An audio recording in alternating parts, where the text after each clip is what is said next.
Frozen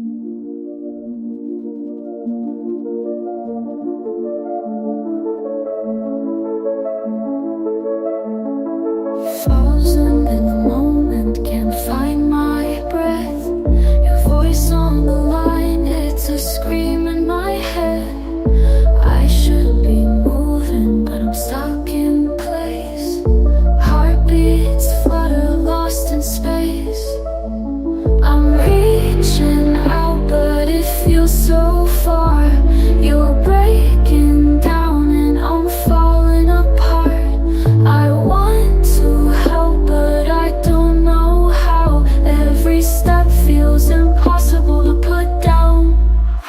I'm paralyzed, can't find the words, caught in the silence, nothing's heard. Wanna bounce to you, but my feet won't move. What do I do? What do I prove? When everything's crashing down, I'm lost, can't make a sound. Froze wide open, but it feels so far. You're breaking down and every word's a spark. I'm trying to be strong, but I'm breaking inside. Can't fix what's broken, can't turn back the tide. I'm paralyzed, can't find the words, caught in the silence, nothing's heard. Wanna bounce to you, but my feet won't move. What do I do? What do I prove? When everything's crashing down, I'm lost, can't make a sound. Eyes wide open, but the world's gone dark. Every thought's a shadow, every word's a spark. I'm trying to be strong, but I'm breaking inside. Can't fix what's broken, can't turn back the tide. I'm paralyzed, can't find the words, caught in the silence, nothing's heard. Wanna bounce to you, but my feet won't move. What do I do? What do I prove? When everything's crashing down, I'm lost, can't make a sound. In the quiet, I'm screaming inside. In the dark, I'm searching for light. But I'm stuck in the middle, nowhere to go. Trying to be the strength you need, but I don't know. Detalles y necesito que me des un voto de confianza para ver esta historia con ojos nuevos. Quiero que te des la oportunidad de descubrir una revelación nueva, una nueva manera de ver la historia de siempre, la historia conocida, ¿no? Jonás, capítulo 1, versículo 1, relata que la palabra del Señor vino a Jonás y le dijo: anda, ve a la gran ciudad de Nínive y proclama contra ella, que su maldad ha llegado hasta mi presencia. Y la Biblia narra que Jonás se fue, pero en dirección a Tarsis para huir del Señor. Bajó a Jope, donde encontró un barco que zarpaba rumbo a Tarsis, pagó su pasaje o su boleto y se embarcó con los que iban a esa ciudad huyendo, dice la Escritura así del Señor. Convengamos que Jonás era un profeta, no un sacerdote. Este no es un tema menor. Los sacerdotes servían en el templo, ofrecían sacrificios, dirigían la adoración. Un profeta era diferente. Un profeta era un reformador, un activista, ¿no? un alborotador. Los profetas como que picoteaban la conciencia del pueblo. Israel tuvo muchos sacerdotes, pero en general, en líneas generales, solo tenía un profeta a la vez, porque era lo máximo que Israel podía soportar. Y Jonás era un profeta, pero era un profeta asignado a Israel. No tenía nada que ver con otros países. Las demás naciones no tenían las escrituras. Los demás países no tenían el templo. No sabían de sacrificios. No conocían a Dios. No sabían ni cómo lucía un profeta. Nínive era la capital de Asiria. Y en los siglos 7 y 8 a.C., Asiria era la gran potencia mundial del mundo conocido. Devoraba y escupía países a su antojo. Asiria ejercía el genocidio como política de Estado. Y cuando Israel fue dividido en dos partes, existía el reino del norte con 10 tribus y el reino del sur con solo 2 tribus. El reino del norte fue capturado, básicamente vaporizado y aniquilado por Asiria. Entonces Nínive era tan odiada que el profeta Nahum la llamó la ciudad sanguinaria, literalmente. Ese era el título, la ciudad sanguinaria. Nahum dice, ay de ti, ciudad sanguinaria, llena de mentira, de violencia, dice Nahum 3.1, ¿no? Tu rapiña no tiene fin, montones de muertos, cadáveres sin fin, describe el profeta. La gente tropieza con los muertos. Ese era el cuadro general de Nínive. De hecho, Nahum profetiza la caída de Nínive. Nahum 3.19 dice, tu lesión, tu herida, Nínive, es mortal. Todos los que se enteren de tu destrucción van a aplaudir con alegría. ¿Dónde se puede encontrar, pregunta el profeta Nahum, alguien que no haya sufrido con tu constante crueldad, Nínive? Entonces Nínive era muy odiada por su crueldad constante, que no acababa, crónica. Cuando sea destruida, dice Nahum, la gente va a aplaudir. Se va a poner de pie y vitoreará. Nahum dijo palabras fuertes, ¿no? Y condenatorias contra Nínive. Pero, ¿dónde crees que estaba Nahum cuando dijo todas estas cosas? ¿Dónde las predicó? En Israel. Él nunca se movió de Israel. Él decía las cosas desde Israel. No digo que, con esto no estoy desacreditando a Nahum. Digo que Nahum dijo todas esas cosas, pero sin moverse de Israel. Y en ese contexto llega la palabra del Señor a otro profeta, a Jonás. Y no le dice, predica desde Israel, cómodo. Dice, ve a Nínive. Aprende a hablar el idioma asirio y deciles en la cara que están frente a mi juicio. Yo me imagino a Jonás diciendo, Señor, Nahum mandó indirectas. Nahum no se movió del templo. ¿No podríamos hacer un buen live desde acá? Conectamos las cámaras, yo salgo por el celular y que lo vean, que se haga viral. No. Dios le dijo, tienes que ir. Punto final.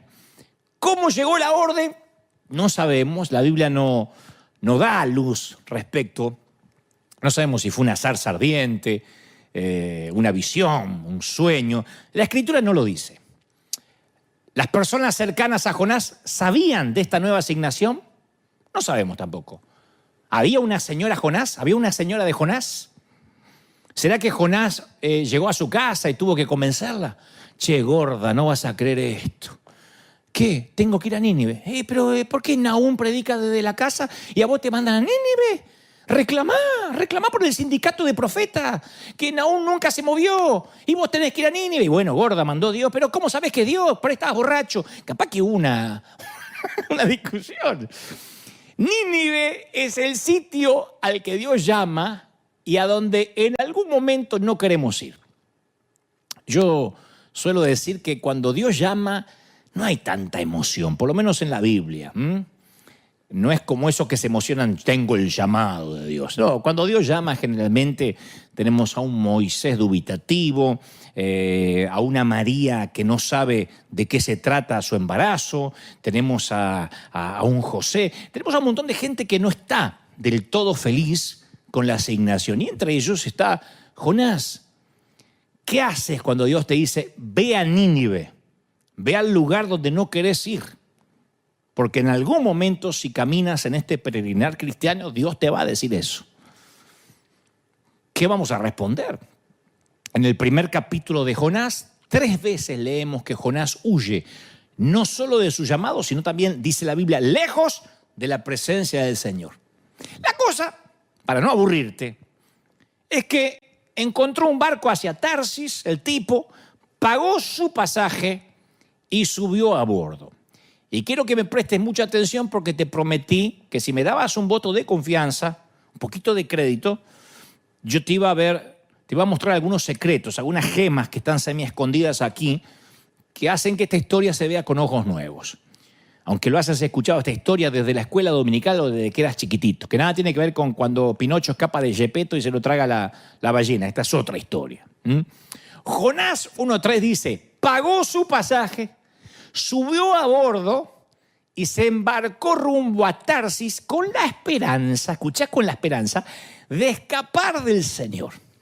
Entonces, permitime dibujarte un pequeño mapa mental. Escuchá. Nínive estaba a unos 900 kilómetros al este de Israel. Tarsis estaba a 4.000 kilómetros al oeste de Israel. En vez de recorrer 900 kilómetros en la voluntad de Dios, está dispuesto a viajar 4.000 kilómetros para alejarse de la voluntad divina. Yo opino, y creo no equivocarme, que cuando uno desobedece siempre está haciendo un viaje más largo. Y lastimosamente esta es la decisión que muchos han tomado en sus vidas. Cuando dicen, yo lo voy a hacer a mi manera, sé que Dios me está mandando pero no es el tiempo, y a mi manera, más allá de que sea un tema de Paul Anka interpretado genialmente por Frank Sinatra, My Way, es un camino largo y arduo. Y Dios siempre quiere ahorrarnos el kilometraje adicional, las millas extra. Yo opino que los 40 años de desierto no son una obligación para todos. Porque a veces escuchamos por ahí, y el desierto hay que pasarlo. Y no, necesariamente hay que pasarlo en 3 meses, pero no en 40 años. Eso depende de cada quien. Escuché por ahí la frase de que Dios no nos mantiene en el desierto, nosotros mantenemos a Dios ahí. Pero ¿querés que te diga cuál es el principal problema de Jonás? A mi humilde criterio, y creo no equivocarme en lo que Dios me dijo que te diga, el problema principal de Jonás es que tiene otras opciones. Un pequeño detalle que hoy en día se nos puede escapar es que el texto dice que Jonás pagó el pasaje. Y esto no es un tema menor, esto es algo importante. Porque en tiempos de Jonás, el dinero todavía era algo relativamente nuevo. El mundo antiguo todavía usaba la economía del trueque, ¿no? Y el dinero era tremendamente escaso entre el pueblo de Israel. Entonces, casi nadie podía hacer lo que hizo Jonás, darse el lujo que se dio Jonás. Tenía dinero suficiente para comprar de su propio bolsillo un boleto, un pasaje para un largo viaje, 4.000 kilómetros. O sea que el tipo tenía movilidad, tenía opciones. Y este es uno de los peligros de administrar los recursos. Yo soy de mantener la idea que no todos están listos o estamos listos para administrar una red llena de peces. No todos están listos para la abundancia y para administrarla. Mucha gente obedece a Dios mientras dependa del maná diario. En todos los sentidos, ¿no? Como dijo alguien alguna vez, Señor, revélame lo que va a pasar en 10 años. No, mentira, lo que vos querés es no tener que venir a mi presencia todos los días. Y eso en términos financieros opera igual. En cuanto Dios les hace el milagro de una pesca milagrosa, hay gente que inmediatamente cambia la red llena por el llamado. Se quedan con la red y desechan el llamado. Y por esa misma razón, hay gente que siempre va a vivir al día. Porque si tiene opciones, lo primero que sacrifica es su relación con Dios. Hay gente que no está capacitada para tener opciones. Me consta, yo conocí mucha gente que en su propio país servía a Dios día y noche, todos los días. Era su motivo de vida servir al Señor. Que no se le ocurriría nunca mudarse de barrio si no está entre sus prioridades que le quede cerca de su iglesia de toda la vida. Y luego viajaron a otros países, llegaron aquí a Estados Unidos. Se le abrió una oportunidad de trabajo, le dieron el crédito, entraron al mundo de las tarjetas y el hilo más delgado fue su relación con Dios y la iglesia. Me consta. Gente que supo ser fiel en Colombia, en Argentina, en México, llegó a Estados Unidos y cambiaron las prioridades absolutamente porque en cuanto tuvo opciones, el hilo más delgado fue el Señor. Tengo que trabajar domingo, no hay problema, no me congrego. O sea, que para ahí gente, no digo que te pase, pero conocí gente así, que tener recursos a veces nos facilita pensar que podemos escapar de Dios porque tenemos otras opciones. O lo que es peor, que no necesitamos orar porque tenemos el dinero. Sin dinero oramos todos. Cuando uno no tiene plata para pagar, no te queda otra que orar. Pero yo creo que es muy difícil que un profeta coexista con el lucro. Porque cuando uno depende de la cuenta bancaria, depende de los contadores y de la planilla de Excel, es muy difícil que doble sus rodillas para decir, Señor, necesito saber si este proyecto nació en tu voluntad. Si total tenés para pagar. Entonces a veces Dios tiene que regular sus milagros, su bendición, porque en cuanto tenemos opciones, inmediatamente nuestra humanidad nos hace independientes de Dios. Tarsis fue pionera en el comercio. El comercio marítimo era, como en ese entonces, la nueva tecnología del momento. Estaban enriqueciendo a algunos. Así que esta frase, una nave a Tarsis, se convirtió en un símbolo de riqueza en el mundo antiguo. De hecho, aparece muchas veces en el Antiguo Testamento. Isaías 2:12 dice, porque el día del Señor de los ejércitos vendrá contra todo el que es soberbio y altivo, contra todo el que se ensalza y contra todas las naves de Tarsis. Ya lo decía el profeta Isaías. Ezequiel 27:25 se usa una imagen similar. Las naves de Tarsis eran las portadoras de tus productos, dice Ezequiel. Con la abundancia de tus riquezas y de tus productos enriquecías a los reyes de la tierra. Las naves de Tarsis. La nave de Tarsis era el símbolo de riqueza, de autonomía, de poder, de codicia. No era que era un tema menor. La nave a Tarsis, pero pudo ser la nave a España. No, las naves de Tarsis era símbolo de riqueza. Jonás huyó para Wall Street, para Silicon Valley. Huyó para donde sabía que podía tener una opción de seguridad. Y hay otra lección más en esto de que Jonás se pagó su propio boleto. Cuando huimos, escuchá, cuando huimos de la voluntad de Dios, siempre corremos con los gastos. Siempre. Cada vez que lo desafiamos a Dios, pagamos el transporte. Si iba a Nínive, Dios habría pagado el pasaje de Jonás. Tarsis, eso corría por cuenta del profeta. Muchos pagan un alto precio por su viaje a Tarsis. Por supuesto que yo también lo he pagado. Cuando Dios me decía que era para allá y yo iba para acá, ese costo lo tuve que pagar yo. Para Nínive, Dios habría pagado el transporte, insisto.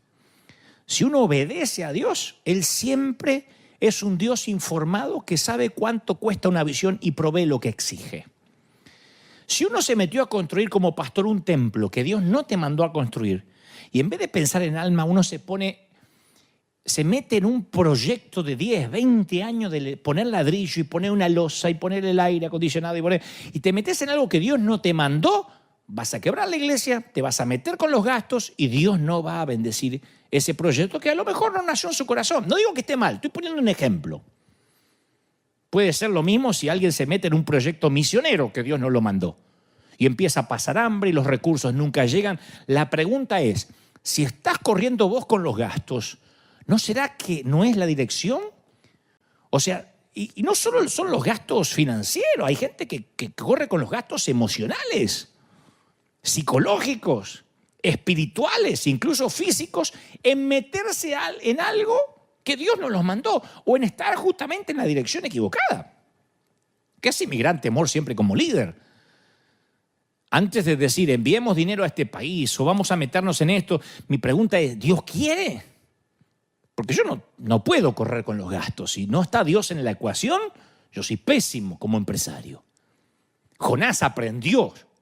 Vos te pagás el boleto a Tarsis. Nínive, la casa paga. Nínive, invita a la casa. Tarsis, endeudate hasta la jeta. Y lo que es aún peor, cuando decidas regresar de donde Dios no te mandó, va a haber 4.000 kilómetros entre vos y el punto de partida, ni siquiera donde Dios te mandó, del punto de partida. Ni hablar de llegar a donde Dios te quería al comienzo. En otras palabras, vas a tener que hacer un viaje de regreso mucho más largo. Y yo conocí también gente, y yo también lo he hecho, no me voy a hacer el que orino agua bendita, yo también. Pero conocí también mucha gente torpe como yo, que en algún momento pretendió alejarse 4.000 kilómetros. No hablo de pecado, digo de hacer algo que Dios no nos mandó a hacer. Y después queremos que Dios venga y lo arregle con un de repente. Eso es sorprendente en nuestro ámbito, ¿no? Padres que se desconectan toda una vida de sus hijos, que deja que los críe el iPad, que los dejan 7 horas mirando internet o empachate con Netflix y después los traen al altar y piden un milagro. Ore por mi hijo que me anda rebelde, Joel, Jonathan, Nabucodonosor. Pero si se desconectaste, ¿cómo Dios lo va a arreglar en un repente? 4.000 kilómetros de hacer las cosas mal. Conocí otros que nunca siembran nada, pero quieren la cosecha que no les corresponde. Si tuviste toda una vida para sembrar y no sembraste, ¿cómo vas a llegar a tu vejez ansiando una cosecha que no te pertenece en todos los órdenes de la vida? En afectos, en amor, ni hablar de finanzas. Nunca sembraste honra. Te fuiste de la iglesia dividiendo la iglesia, hablando mal del pastor, saltando por la ventana. Te pones tu propia iglesia y vas a pretender que tus miembros te van a honrar. No entiendo cómo no me crece la iglesia. Ya se midió. Yo conozco iglesias chiquititas así que se les dividieron 40 veces. Y si vas a la raíz, te das cuenta que el pastor nació de una división. Entonces pretende una cosecha de unidad donde no hubo una siembra de unidad. Si sembró división, difícilmente cosecha unidad. Entonces, queremos que de repente Dios venga a arreglar años de hacer las cosas mal. Hacen las cosas de manera ilegal por años y quieren el milagro. Y escucha este axioma, este proverbio. Para mí es un tótem. Algo que yo lo tengo grabado en las tablas de mi corazón, atados a mi cuello. Jamás, nunca podemos pedir que Dios bendiga una mala construcción. Nunca. Nunca Dios puede bendecir una mala construcción, algo que se pusieron mal los cimientos, algo que las paredes están endebles. No podemos decir, Señor, me da la bendición. Dios no endosa malas construcciones. No viene y arregla en un repente años de hacer las cosas mal. No estoy diciendo que Él no te perdona, porque muchas veces hemos hablado de la gracia divina de Dios. No hablo de perdón de pecados, hablo de hacer las cosas mal por años, de ir en dirección contraria a donde Dios nos manda y después querer que de repente nos teletransporte a donde debimos haber estado. Y otro gran detalle a tener en cuenta, Dios no le impidió que Jonás se subiera al barco en Jope para Tarsis. Por eso es una falacia también decir, bueno, yo emprendo, ¿viste? Si no es de Dios, que me frene, que se traben las cosas. ¿Alguna vez escuchaste a alguien así? Si esto no es de Dios, que se empiecen a trabar las cosas. Como que Dios es el bombero que tiene que estar atento a que no metamos la pata. Mira, si no tengo que viajar, yo ya oré, que suspendan el vuelo, que pase algo, que esté cerrado el aeropuerto. No funciona así. No es esa prueba y error. Mira, yo me voy a meter con ella, ¿viste? Si no es la persona para mi vida, le pedí a Dios que sea ella quien me deje. Yo ya le dije, Señor, que sea ella quien me deje o que la descubra en una infidelidad. Yo escuché estas oraciones. Si esto no es para mí, que me despidan del trabajo. Sí, pero en este trabajo te obligan a mentir. Por eso, sí, yo sé que tengo que mentir, pero yo le dije al Señor, Señor, si no querés esto para mí, que me despidan. No es así. Dios no es un apaga-incendio. Es como el chiste del rabino que decía, mira, yo le tiro las ofrendas de la sinagoga para el cielo, ¿viste? Que se agarre lo que quiera y lo que cae para mí. No funciona. Pero Dios no impide que Jonás se meta en problemas. Como no te lo impidió a vos, ni me lo impidió a mí. Yo te puedo dar cátedra de las cosas que me mandé a hacer sin que Dios me lo pidiera. Muchas sí, otras no. Y Dios no me fulminó con un rayo, ni me quedé paralítico, ni me agarró un ACV. No, Dios me dejó que me alejara. Y el viaje de regreso ni te cuento. Y tuve que correr con los gastos. De todo tipo, emocionales, físicos. Dios no bendice una mala construcción. Pero si Dios dijo que es para allá, nosotros no podemos obedecer por aproximación. Bueno, me dijo que vaya al oeste y voy al noroeste. No. Dios se reunió con Jonás en medio de la nada para redireccionarlo. Dice, y Dios lanzó sobre el mar, me gusta esta parte porque es sobre el mar un fuerte viento, y se desencadenó una tormenta tan violenta que el barco amenazaba con hacerse pedazos. No sé si logras entender que esto no es una metáfora. ¿Sabes lo que es sentir que el barco, que literalmente la nave parece una cáscara de nuez y se va a romper? Y yo te pregunto, porque ya nos conocemos desde hace año y tres meses o desde antes incluso, algunos nos conocemos hace 30 años. Y si las circunstancias adversas en tu vida no tienen que ver con el enemigo, sino con malas decisiones que tomaste en algún momento, ¿lo pensaste? Capaz que decisiones que tomaste hace meses, o años, décadas.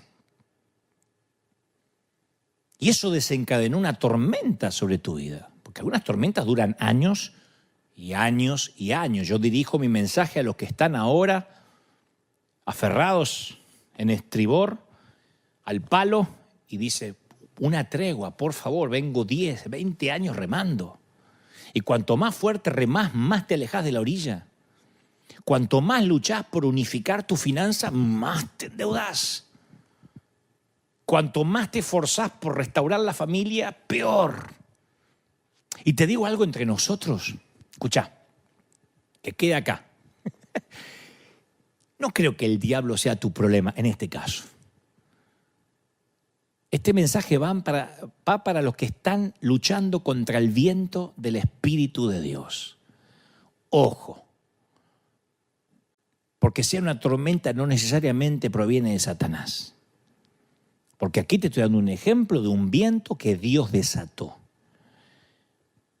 Y si estás luchando contra los vientos del Espíritu, viste que lo más fácil es decirte, vamos, reprendan el nombre del Señor, ato la tormenta, Padre, ato la tormenta en el nombre del Señor. Y si no te la mandó el diablo y la mandó Dios, ¿cómo la vas a atar? Y dice las Escrituras que teniendo por sus vidas los desesperados marineros, que eran todos inconversos, ateos, pedían ayuda a sus dioses. No te pierdas esto que está maravilloso. Pedían ayuda a sus dioses, con minúscula, ¿no? Y lanzaban la carga por la borda para aligerar el barco. Los marineros estaban arrojando todas sus esperanzas al mar, cada uno rogándole a su propio Dios. Uno era musulmán, el otro era, qué sé yo, puede haber sido judío, judío ateo. Había de todos los tipos, ¿no? Bueno, el único hebreo ahí era Jonás, pero se me ocurre, porque no quiero mencionar ninguna religión en particular, como que las estoy teniendo como necesariamente una secta, no necesariamente. Pero en su mundo, cada grupo étnico o tribal tenía su propia deidad. Y esta tripulación es un grupo muy diverso, muy ecléctico, muy multicultural, en el que se despliega un pluralismo religioso fascinante, porque cada uno empezó con su Dios. Cada uno, dice la Biblia, le oraba a su Dios. Claro, cuando el mar está tranquilo, cualquier Dios común y chiquito alcanza. Un crucifijo colgado en el limpiaparabrisas o en el espejito, algo en la billetera, alcanza. Una estampita alcanza. Cuando la tormenta golpea, todo el mundo desea que alguno de esos pequeños dioses resulte ser real, sirva para algo. Yo he tenido que aprender con dolor que cuando tienes en tu equipo, escucha, cuando en tu equipo tienes a un polizonte, te mete todo el barco en problemas. Y vaya que yo tuve un par de polizontes en el barco varias veces. Y yo decía, ¿por qué no prosperamos? ¿Por qué no podemos comprar la arena? ¿Por qué no podemos enviar gente? Y de repente empecé a buscar y me daba cuenta que en el medio del campamento tenía un polizonte. Esto no significa que en la iglesia haya gente perfecta. Esto es un hospital para gente rota, ¿no? Pero yo tuve que decirle a mi liderazgo, hablo del liderazgo, no queremos polizontes en River. Todos tenemos que remar hacia la misma dirección o alguien tiene que ser echado a los tiburones. Pero cuando tenés un polizonte a bordo, por más buenas intenciones que tengas, se te va a hundir el barco. Y alguien necesita oír esto, algún ministro necesita hacer una limpieza en el liderazgo fuerte. No, es que te hace tantos años, es que por ahí después la gente se va a doler, pero se te empieza a hundir el barco, macho. Uno que está remando para el otro lado, uno fuera de la voluntad de Dios, en el liderazgo, no en la gente. La gente tiene derecho a congregarse y a andar como pueda hasta que Dios haga la obra. Estoy hablando del liderazgo. Jonás está durmiendo en un barco turbulento, sin la ayuda de Dramamine. El tipo está durmiendo, la mona, el capitán está atónito. Le dice a Jonás, ¿cómo podés dormir, macho? Me encanta la versión Dios habla hoy, de este versículo que le dice, ¿qué haces aquí, dormilón? Me encanta. Es lo que le dice el capitán a Jonás. ¿En qué estás pensando? Levántate y ora a tu Dios. Quizás nos preste atención y nos perdone la vida. ¿Vos sabés que esto a mí me sorprende mucho? ¿Vos sabés que hay gente anestesiada a las aguas turbulentas? Anestesiada. Hay una tormenta alrededor y los tipos están como viviendo en vez de la Vía Láctea en Andrómeda, ¿viste?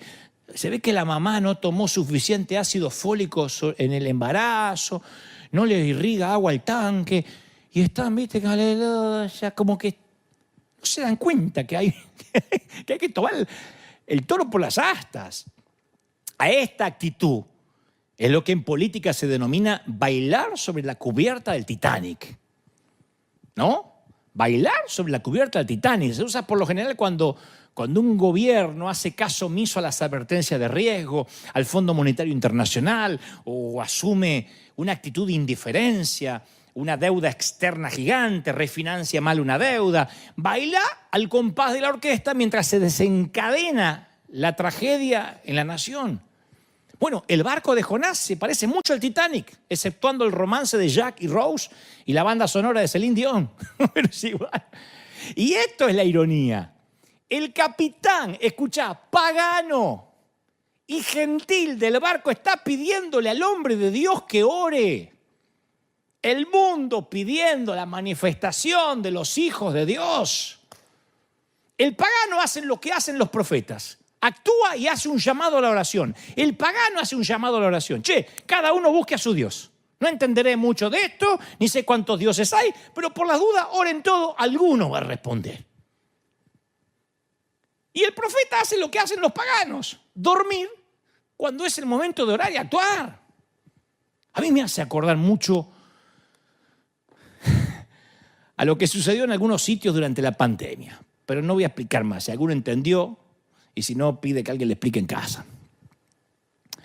Los marineros echan suerte para identificar el problema. Y la suerte indica que el problema es Jonás.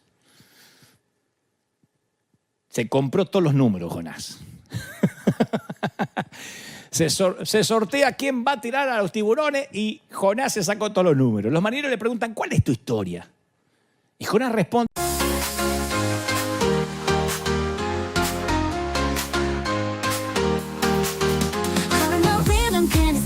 You pull me in all time, the ways we've danced, this dance, it's all the same. But I'm hooked, can't break the chain. We crash, we burn, we never learn, it's a cycle. I can't discern, but in your arms I lose control. We fall apart, but still I go. Here we go again, spinning in the dark, chasing every high, even if we fall apart.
soy hebreo y temo al Señor, Dios del cielo, quien hizo el mar y la tierra. Y esto los aterroriza a los marineros. Literalmente el texto dice, y las personas sintieron gran temor y le dijeron, ¿y qué es esto que nos has hecho? Porque ellos sabían que él huía de la presencia del Señor, porque él se los contó. Él se los había declarado. Entonces los marineros inconversos hasta este momento ven lo que puede hacer el poder de un Dios verdadero. Están llegando a conocer al Dios de Jonás en este barco de Tarsis en medio de una tormenta. Y uno de los motivos por el cual creen en Dios es porque ven lo que Dios puede hacer con un cabeza hueca como Jonás. Y esta será una conversión masiva de ateos en medio de alta mar. Y es el fracaso de Jonás lo que Dios usa para acercar a estas personas a la fe. Increíble. Esta gente no se hubiese convertido nunca si no fuera por el cabeza hueca este que está en el barco. A veces la iglesia huye de Nínive y Dios abre una puerta en un barco a Tarsis en medio de una pandemia. A veces la iglesia se esconde y Dios abre una puerta rumbo a Tarsis. Acá hay un santo desobediente en un barco lleno de pecadores que ahora están temerosos de Dios. Y los marineros le preguntan a Jonás, ¿qué tenemos que hacer con vos? ¿Qué tenemos que hacer contigo para detener esta tempestad? Y el tipo, que está en su juicio cabal, será un dormilón, desobediente, pero sabe lo que hay que hacer. Dice, échenme al mar y volverá la calma. Jonás dice, lo mejor acá es el suicidio. O mejor dicho, que me maten estos, ¿no? La eutanasia. Jonás dice, termino acá. Ni siquiera voy a ir a Nínive, obviamente, porque no quiero ir, pero por lo menos termino mi vida como un mártir. Yo sé que soy el único culpable de esta terrible tormenta. Y sorprendentemente los marineros no lo hacen, por lo menos en primera instancia. La Biblia dice que los marineros remaron con más fuerza para llevar el barco a tierra, pero la tempestad era tan violenta que no lo lograban. Escucha, a mí esto me partió la cabeza, me voló la tapa del cerebro. La vida de estos tipos estaban en peligros, pero no quieren sacrificar la vida de este hebreo desconocido. Es asombroso porque estas son las escrituras hebreas. Estos marineros en el barco hacia Tarsis tienen más compasión, más humanidad verdadera con el profeta hebreo que la que tiene el profeta hebreo con la gente de Nínive. Tienen más gracia estos tipos que se acaban de convertir, que acaban de conocer a Dios, más gracia que él, que tiene años de caminar en fe. Y a veces Dios tiene que darnos una buena cachetada, una buena bofetada, para demostrarnos que en ocasiones hay más gracia entre los inconversos que en nuestras propias iglesias. Como dice allí Ávila, si no dice gloria a Dios, diga ay. Por eso tenemos que ser muy cuidadosos al juzgar quiénes son los buenos, quiénes son los malos, quiénes están del lado de Dios y quién no está del lado de Dios. Porque a Dios le fascina cerrar bocas de los creyentes jueces o que se consideran jueces. Ahora dice la Biblia, y esta es una de las cosas que se escapan, claro, porque como está todo lo del pez y esas cosas, hay detallitos que se nos pasan por alto, pero es fascinante. Ahora los marineros tienen una reunión de oración. Jonás 1:14, ya cada uno no está con su estampita, con la virgencita, con la crucecita. Ahora todos están clamando al Señor, Dios de Jonás. Entonces clamaron al Señor, Dios de Jonás. ¡Oh Señor! Todos juntos, al mismo Dios. No nos dejes morir por el pecado de este hombre. No nos hagas responsable tampoco de su muerte. Porque ellos pensaron, si desató Dios esta tempestad solo porque este cabeza hueca no obedeció, lo llegamos a matar, ¿qué nos va a pasar? Oh Señor, has enviado esta tormenta sobre él y tú solo sabes por qué. Están orando los ateos, bueno, ya no son ateos, son flamantes convertidos, están orando correctamente. Están diciendo, Señor, no nos acuses que vamos a deshacernos de este tipo, pero si no, esto no se va a calmar y no vamos a llegar a la orilla. Ya perdimos las pertenencias, tiramos los enseres al mar. acá nos ahogamos todos, vamos a hacer lo que Él nos pide. Y arrojan el polizonte al agua. Y de repente todo se calma como una tarde de primavera. Y los marineros quedaron asombrados por el gran poder del Señor y le ofrecieron un sacrificio y prometieron servirle. No se te vaya este detalle. De ese barco que partió de Jope rumbo a Tarsis surgieron ministros. Alguno capaz que se transformó en profeta porque prometieron servirle. Algunos de ellos dijeron, dejamos el mar, dejamos la tarea de marinero y nos vamos a dedicar a servir a este Dios. A veces se nos suele pasar por alto esta conversión masiva. Este barco pagano se convierte en un lugar de adoración. La nave que iba a Tarsis se convierte en un templo de Dios. Resulta que los marineros de este barco no son actores secundarios de la historia como creíamos. No se trata de un grupo de extras desechables en una historia sobre Nínive y un pez. Resulta que la historia de Dios es tan grande que también es una historia acerca de Tarsis. La puerta que Jonás le cierra a Dios se transforma en una puerta que Dios le abre a los marineros. Y encima el profeta no pudo disfrutar de la conversión de los marineros, ni se enteró. Ni siquiera lo supo. Estaba demasiado ocupado dando brazadas en el agua. Hay gente que dice, yo sé que no le estoy obedeciendo a Dios en la siembra, en los diezmos, pero por lo menos estoy sirviendo. Si yo estuviera mal con Dios, Él no me estaría usando. Si me usa es porque debo estar bien. Nunca te olvides esto. Dios te va a usar aunque seas un polizonte. El endoso de Dios, cuando te usa, no significa que aprueba necesariamente lo que estás haciendo. A veces nosotros pensamos que el respaldo de Dios es lo mismo que la aprobación. Y acá Jonás está desobedeciendo y sin embargo es un canal de bendición, pero eso no lo valida, eso no lo redime. Si crees que sirves a Dios y porque estás sirviendo, seguramente es que estás yendo necesariamente a Nínive, estás equivocado. Capaz que estás sirviendo a Dios en la iglesia, estás haciendo un montón de cosas y te estás yendo para el otro lado. El evangelio tiene que ser predicado. Y si Dios tiene en su mente salvar a los marineros de la nave que va a Tarsis, va a usar hasta un burro desobediente. Pero eso no te redime. Eso no te salva que te tiren del barco en algún momento. Y me fascina el resto de la historia. Dice, el Señor por su parte dispuso, lo diré otra vez, dispuso un enorme pez para que tragara a Jonás, quien pasó 3 días y 3 noches en su vientre.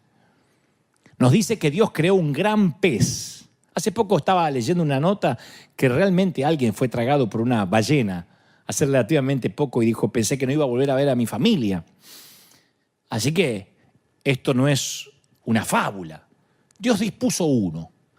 No hizo un pez especial solo para Jonás. Lo importante es que el animal hizo lo que el profeta no hizo. El pez obedeció a Dios. De modo que el viento, el mar y el pez obedecen a Dios. Dios puede disponer de una quiebra, de una enfermedad, de una pandemia. Dios puede disponer del diablo si lo necesita. Cuando Dios manda, hasta el diablo obedece. Así que esta palabra dispuso podría traducirse también como le encargó, comisionó. Es una palabra gubernamental. Es lo que haría un rey si estuviera designando un embajador, ¿no? Un mensajero o lo que fuera. Dios llama al pez y le dice, hey, te tengo un viaje de Uber. Ahí te mandé las coordenadas de donde tenés que recoger a Jonás. Y esto es importante, ¿eh? Escúchame. Tragá de golpe, no mastiques. Yo después te digo dónde vomitarlo. Claro, que no tenía que masticar el pez, tenía que tragarlo como una pastilla de golpe. Y el pez es lo más bajo que Jonás va a llegar. Porque Dios le dice, ve a Nínive. ¿Te acordás? Y Jonás desciende a Jope. No se te olvide esta palabra, desciende a Jope, dice la Biblia. Después se sube a un barco que desciende hacia Tarsis. Luego en el barco él desciende a la parte inferior a dormir, a los camarotes. Después desciende al agua cuando los marineros lo tiran en la tormenta. Más tarde desciende al interior del pez. O sea, el tipo no puede bajar más, ya no hay más nada abajo. Para un israelita no se puede estar más abajo que eso. Está en el sótano de la vida. Y un pez no es el medio particular de transporte que Jonás tenía en mente cuando se estaba yendo de Jope. Pero a ballena regalada no se le miran los dientes. Y desde las entrañas del pez, Jonás ora. Dice, en mi gran aflicción, clamé al Señor y Él me respondió. Desde las tierras de los muertos te llamé y tú, Señor, me escuchaste. Él no oró por su llamado a Nínive, ni por haberse escapado a Tarsis, ni por la tormenta, ni por cómo quedaron los marineros. No le habló a Dios para nada hasta que terminó dentro de un pez. ¿Querés que te diga por qué Jonás oró dentro de un pez? Porque no podía hacer otra cosa. ¿Qué iba a ver Netflix ahí adentro? Todo el primer capítulo de la historia de Jonás es la acción humana. Jonás haciendo planes, Jonás escapando, Jonás con recursos. El segundo capítulo de Jonás no hay nada de acción, solo oración. Y algunos no van a hacer las cosas bien hasta que los trague. Hasta que Dios los ponga en un lugar tan estrecho que lo único que pueden hacer es arrodillarse y orar. En mi angustia, dijo Jonás, clamé al Señor y Él me respondió. Desde las entrañas del sepulcro pedí auxilio y escuchaste mi clamor. A lo profundo me arrojaste, al corazón mismo de los mares, dice Jonás, las corrientes me envolvían. Todas tus ondas y tus olas pasaban sobre mí y yo pensé, he sido expulsado de tu presencia. ¿Cuándo voy a volver a contemplar tu santo templo? No vuelvo más a casa. Las aguas me llegaban hasta el cuello, relata Jonás.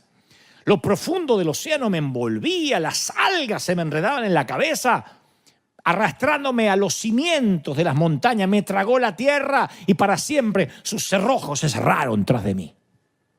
Mirá qué poeta, qué prosa, ¿no? Pero era literal. Todas estas cosas que debió admitir antes las admite ahora. Ahora todo tiene sentido.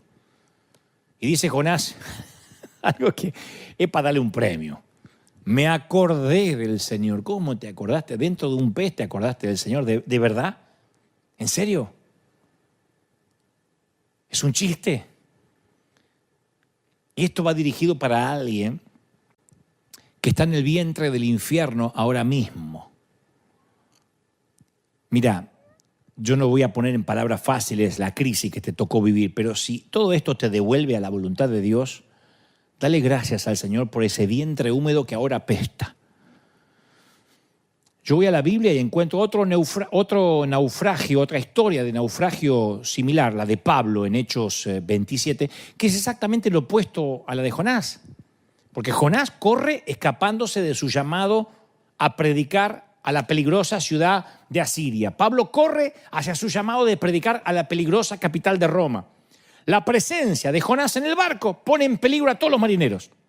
La presencia de Pablo en el barco es la salvación de todos los marineros.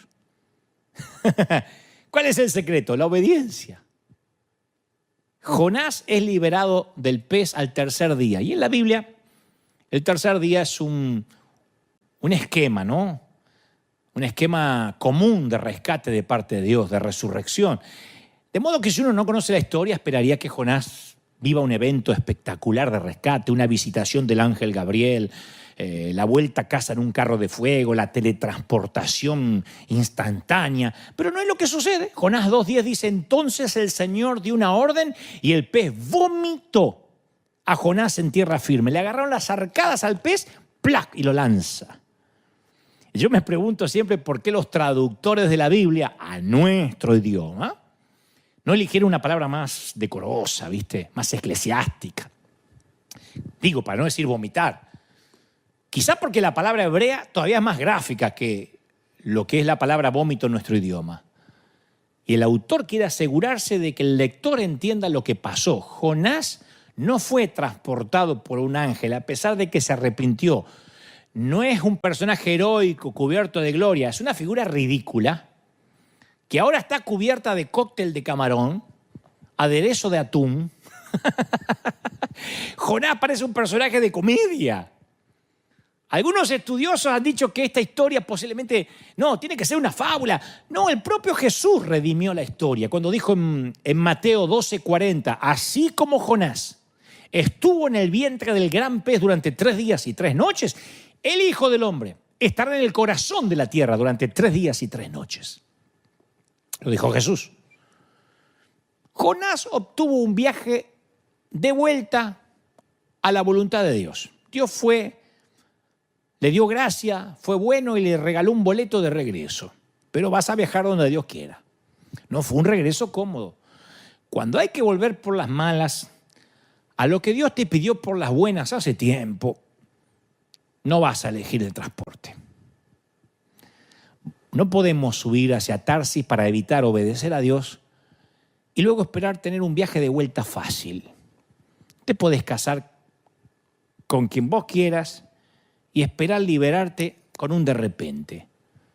No podés emprender un trabajo que Dios no te mandó a trabajar y esperar que del cielo te levante una mañana y el milagro pasó. Este es un principio que a menudo olvidamos. Es la parte del proceso que no queremos. Fallamos y después queremos un ajuste menor para que todo funcione como antes. Hay gente, como dije hoy, que espera que todo sea maravilloso de nuevo solo porque dijeron, I'm sorry, ay, perdón, ya pasé al altar y pedí perdón, ¿qué más? Bueno, hay que arreglar 10 años, 20 años de hacer las cosas mal. No podés irte en otra dirección sin recibir unos cuantos golpes en el viaje de vuelta. Es más, cuanto más permanezcas en ese barco rumbo a Tarsis, más largo y agitado va a ser el viaje de vuelta. Yo quisiera decirte, no, esto es un instante. No estoy hablando de perdón, digo de las consecuencias. A ese viaje se le llama consecuencias. Consecuencias. Y fíjate que Dios no actuó hasta que Jonás se acordó de él. Ahí Dios le ordenó al pez que vomitara a Jonás en tierra seca. Che, 3 días tardás en acordarte de Dios adentro de un pez, ¿de verdad? 3 días para decir, me acordé de Dios. Es duro el tipo. Al menos el pez dijo, me deshice del problema. Vos podés ir directo a Nínive la primera vez que Dios te llama, o podés dejar que Dios te lleve hasta allá. Consejo que no me pediste. Si Dios es el que tiene que llevarte, va a ser un viaje húmedo y horripilante.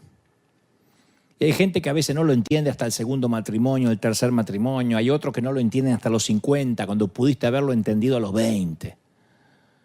Hay gente que no lo entiende hasta que se mudó de la 6ª iglesia, que ya se cambió. Jonás estaba aún quitándose la salga de la cabeza y Dios dijo, la palabra del Señor vino por segunda vez a Jonás. Le dijo, anda, ve a Nínive y proclámale el mensaje que te voy a dar. Fíjate, Dios no cambió la orden, no cambió los planes. Le dijo a Jonás lo mismo que le dijo antes de todo este dolor de cabeza. Dios no va a cambiar.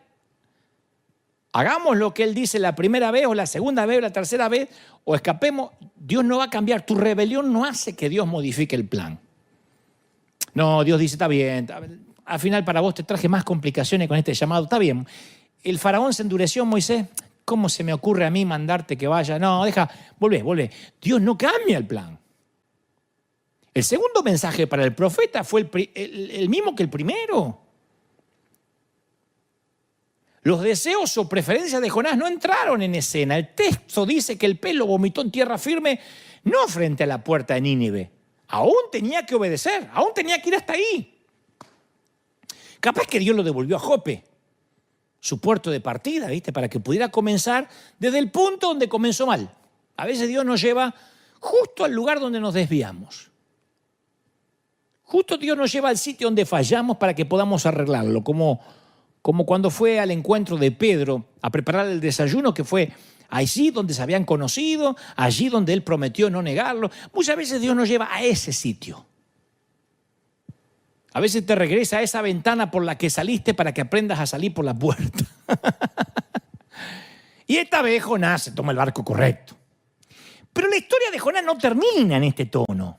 Queda en un tono raro, ¿viste? Si uno lee la historia y no la sabe, queda en un tono irresuelto, discordante, y por una razón. Jonás realmente no quiere ir a Nínive, por una razón. ¿Sabes por qué no quiere Jonás ir a Nínive? No porque es un desobediente, porque tenía otras cosas que hacer, porque a Jonás, como a todo hebreo, no le gustan los ninivitas. No los banca, no los soporta, no los traga. Es su falta de amor lo que le permite huir en otro sentido. El motivo real por el que Jonás no quiere pasar por la puerta que Dios le está abriendo es simple, la falta de amor. Entonces se va a Nínive cuando no hay duda, cuando no le queda otra opción, que sabe que si no va a Nínive se va a convertir en un bar de sushi vivo. Si no obedece el pez me va a volver a buscar. Y el tipo cuando va, esto es lo que a mí me sorprende de la historia, el tipo predica un mensaje, pero quizá el mensaje más lamentable de toda la Biblia. De todos los profetas es el mensaje menos homilético, menos carismático. El tipo te das cuenta que va por obligación, después de haber pasado por el pez. Jonás 3:4 dice cuál fue el mensaje de Jonás. Dentro de 40 días, Nínive será destruido. Amén. Terminó el live. Es el peor sermón de todo el tiempo. No hace mención de Dios, no hace mención del arrepentimiento, no habla de la misericordia, le viene a notificar como fiscal que se van a convertir en carbón, en azufre. Ningún ejemplo, ninguna aplicación, no fue a conocer a nadie, no dijo acá hay muchos niños, mirá cuántas mamás, le importa 3 cuernos. No le pone ningún esfuerzo, lo hace por hacer. Ya pasó por el pez, pero todavía no puede amar a esa gente.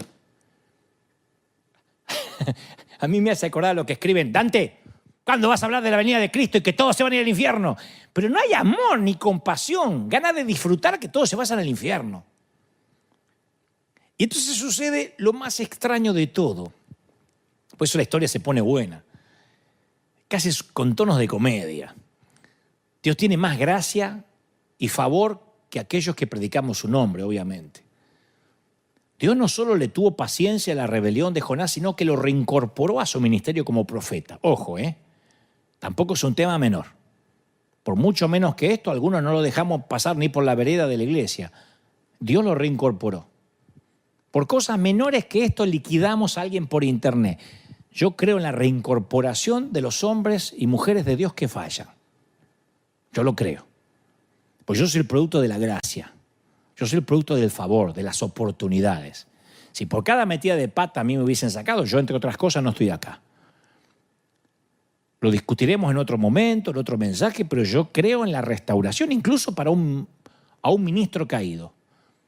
Vale más restaurar a un ministro que cayó que empezar con uno nuevo. Yo no quiero perder toda esa experiencia, todo lo que vivió con el Señor, porque tropezó. Es un soldado herido que a mí no me conviene rematar, me conviene sanarlo.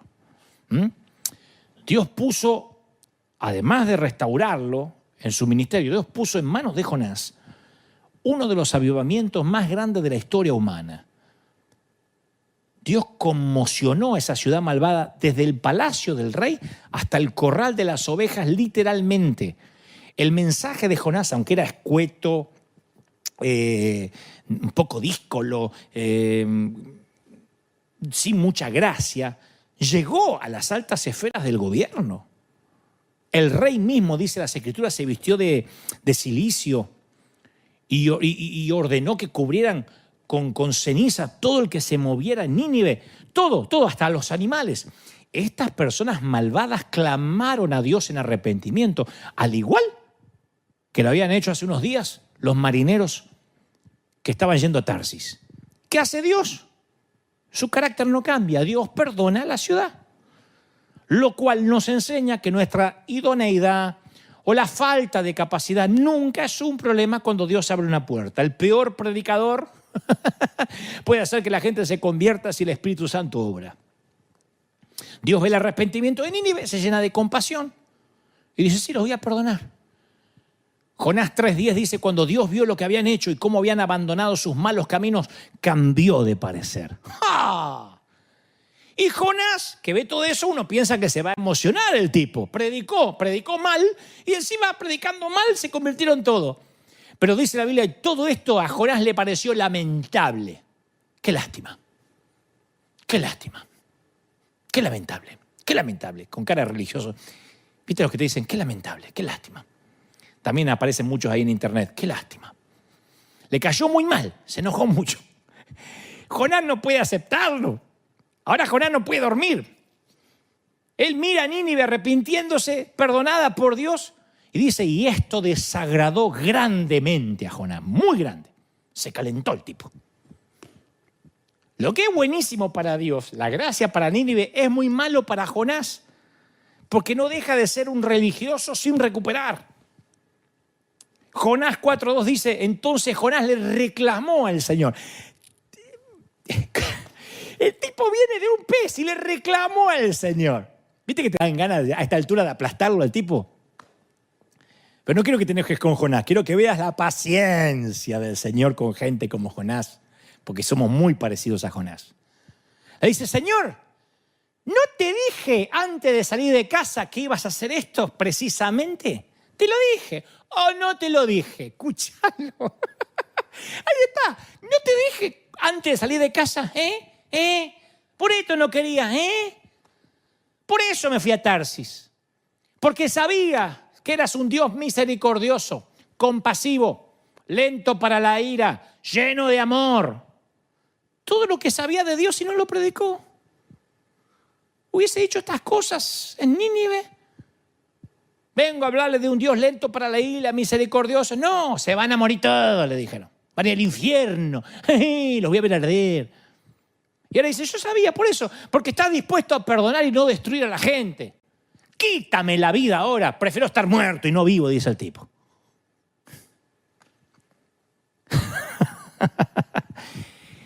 Entendelo, Jonás. Jonás dice, es que yo quiero predicar al Dios de la sanísima doctrina. Yo amo al Dios que condena, a los que no piensan como yo. Me encanta el Dios que condena. Ese Dios que te dice, algo habrás hecho. Entendeme, yo quiero predicar al Dios de los poquitos en la iglesia, pero santos, Somos poquitos, pero yo prefiero poquito y calidad antes que cantidad. Aleluya. Detesto que me confundan con un predicador de gracia barata. Aleluya, yo no hago chiste. Yo no soy payaso. Dice el hombre que todavía huele a vómito de ballena. De hecho, Jonás, viste que dice a Dios, yo te dije esto antes de salir de casa. No le dijo nada cuando estaba en su casa. En el primer capítulo no parece que le haya dicho algo a Dios. Huyó por miedo, huyó porque los odiaba a los ninivitas. Ahora él, oportunamente, qué conveniente, se recuerda a sí mismo como el campeón de la justicia, que él ya lo sabía. Sostiene que siempre supo que Dios iba a ser así de blandito, de blandenque, ¿viste? De pusilánime. Por eso yo no me quería involucrar, porque yo sé que lo ibas a perdonar. Una de las muchas causas por las que Jonás es único entre todos los profetas es esta, la falta de empatía. Vos fíjate que todos los demás profetas, mal o bien, imploran con el pueblo en nombre de Dios, imploran a Dios por el bien del pueblo. La angustia de la gente le causa angustia a los profetas, se identifican con las mismas personas a las que tienen que anunciarles el juicio. Vos fíjate cómo Natán va con dolor y temblando a hablarle a David, con lágrimas, usando una metáfora para ver por qué lado le entra para decirle. Jonás no, Jonás disfruta mirar videitos y si es posible editarlos en YouTube con las equivocaciones de los demás. Jonás vive en el vómito. Jonás tiene olor a vómito. ¿Viste que dicen que los que tienen mal aliento son los únicos que no se enteran que lo tienen? Jonás huele a vómito. La falta de amor es lo que nos facilita decirle que no a Dios. Si uno no ama, difícilmente pueda servirle y obedecer a Dios. Un punto de vista equivocado sobre quién es Dios, sobre cómo es su carácter, va a causar que yo me pierda de muchas puertas abiertas. A veces Dios abre unas puertas gigantescas. No, ni loco, yo voy a un programa secular. A mí me dicen todo el tiempo. Me dijeron que los dueños de CNN son masones que hicieron un pacto con Pikachu, la Yuya, Illuminati y los pitufos. Eso no es de Dios. No se puede servir a dos señores, dicen usando a veces el versículo fuera de contexto. Mejor predico en la radio Maranata, Shekinah del tabernáculo de la coinonía evangélica de la sana doctrina. Y se quedan ahí. Porque al no entender cómo es Dios y cómo Dios ama a los perdidos, a veces no ven las puertas abiertas. Jonás da las razones por las que no quería predicar a los ninivitas. Yo sabía, le dice, que tú eres un Dios misericordioso. Sabía que eres compasivo. Está enojado. Escuchá, yo sabía que eras bueno. ¿Y por qué no lo dijiste cuando predicaste, ganso? El religioso agradece por la gracia de Dios para con él, pero luego quiere justicia divina para el resto de la chusma. Y Jonás cree que Dios no es fiable, no es de fiar. Él piensa como mucho, está bien que con solo confesar a Cristo como Salvador uno es salvo, pero yo no me fío en eso, muy barato, muy barato. Vamos a encarecerlo un poquito, le vamos a agregar unos requisitos para que tampoco venga cualquiera a la iglesia, sino esto va a ser un viva la pepa. Yo sé que la cruz te salva, pero vamos, la cruz y congregarte. La cruz y el diezmo. Está bien, la cruz, pero le vamos a agregar el bautismo, la célula, obedecer al líder y pedirle el permiso al pastor para visitar otra iglesia. La cruz más un vestido decoroso y una buena corbata. Y lo único que dice Dios es, no hace falta más nadie que yo. Le dice Dios a Jonás, en Jonás 4:4, cuando lo ve enojado, yo sabía, dice, ¿te parece bien enojarte por esto? ¿A vos te parece bien? ¿Viste cómo decían las madres? Ah, el Señor se enoja, ¿le parece lindo? ¿El Señor está enojado? ¿Está enojado el Señor? Oh, está enojado, que sos bueno. Y Jonás no contesta. Le aplica a Dios la ley de hielo. Dios le dice, ¿está bien enojarte por esto? Le hace jetita a Dios.